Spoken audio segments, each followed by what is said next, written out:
हाय, hello, नमस्कार मंडळी. स्वागत आहे तुमचे जयास तडका मसाला कुकिंग चॅनलमध्ये. आज तुम्हाला मी पनीरची एक आगळी वेगळी डिश दाखवणार आहे. चला तर सुरुवात करूया.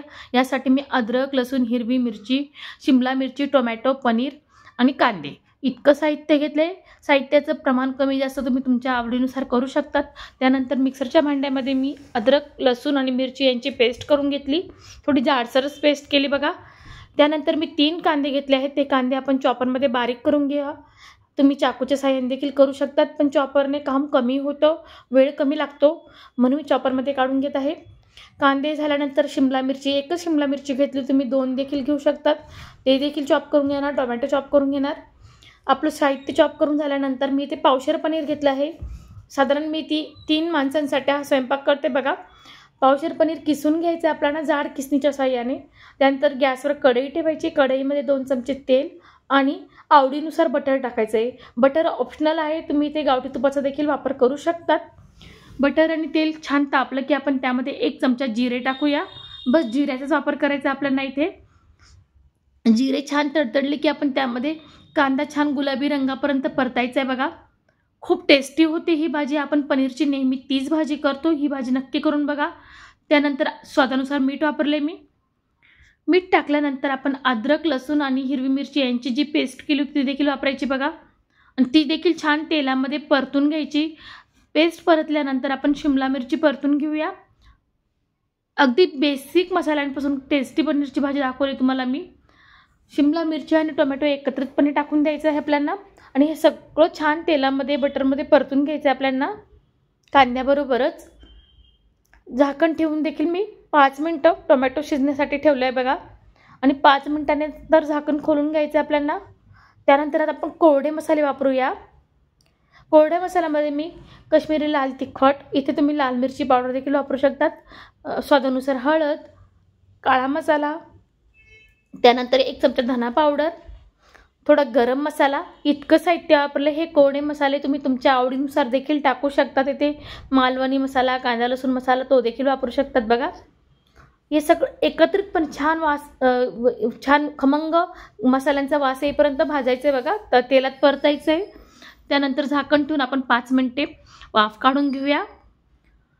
आपला मसाला देखील छान शिजला आहे, तेलाबरोबर छान परतला देखील गेला आहे. आता त्यामध्ये आपण गरम पाणी टाकायचं आहे.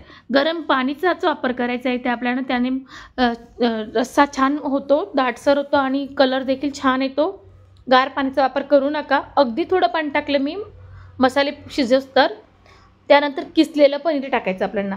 किसलेल्या पनीरमधला काही पनीर मी काढून घेत आहे वरून सर्विंगसाठी बघा. किसलेले पनीर टाकल्यानंतर आपण छान मसाल्यामध्ये कोट होईपर्यंत पनीर हलवून घ्यायचं छान चमच्याच्या साहाय्याने. आणि त्यानंतर आपल्या आवडीनुसार आपल्याला कितपत घट्टसर रस्सा हवा आहे, कितपत घट्टसर भाजी हवी, तितकं पाणी वापरायचं आहे. ही भाजी 20 मिनिटात खूप टेस्टी तयार होते. कुठलीही पूर्वतयारी न करता आपण झटपट रेस्टॉरंट स्टाईल अशी पनीरची भाजी नक्की करून बघा. नेहमी तीच भाजी खाऊन कंटाळला असेल तर काहीतरी चवीला वेगळं म्हणून. त्यानंतर मी 1 चीज क्यूब घेतला आहे, तो देखील रश्श्यामध्ये किसून घेतला. चीज क्यूब ऑप्शनल आहे, तुम्हाला हवे असल्यास टाका, नाही वापरलं तरी चालेल.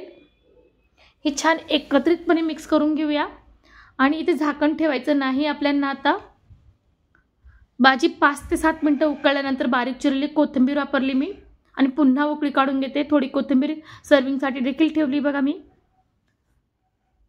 छान मंद मीडियम टू लो फ्लेमवर आपल्याला ही भाजी छान उकळून घ्यायची आहे बघा.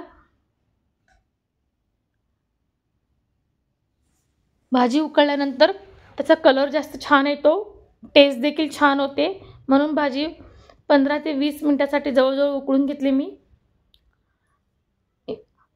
ही भाजी आपण चपातीबरोबर आणि रोटीबरोबर देखील खाऊ शकतो, पण मी पावाबरोबर सर्व करणार. ही भाजी पावाबरोबर खूप छान लागते. घरातली लहान मंडळी तर जाम खुश होते ही भाजी खाऊन. त्यानंतर मी थोडी कसुरी मेथी घेते, आणि ती मेथी देखील क्रश करून आपण ह्या रश्श्यामध्ये टाकायची बघा. कसुरी मेथी सगळ्यात शेवटी वापरायची, त्याने फ्लेवर छान येतो. कसुरी मेथी टाकल्यानंतर आपण पुन्हा हलवून घेऊया. आले ना मंडळी तोंडाला पाणी. रेसिपी देखील नवीन आहे. माझ्या रेसिपीज आवडल्यास मला लाईक शेअर कमेंट आणि सबस्क्राईब करायला मात्र विसरू नका. आता आपण वरून थोडं किसलेलं पनीर काढून ठेवलं तर ते सर्विंगसाठी ठेवूया, वरून टाकूया.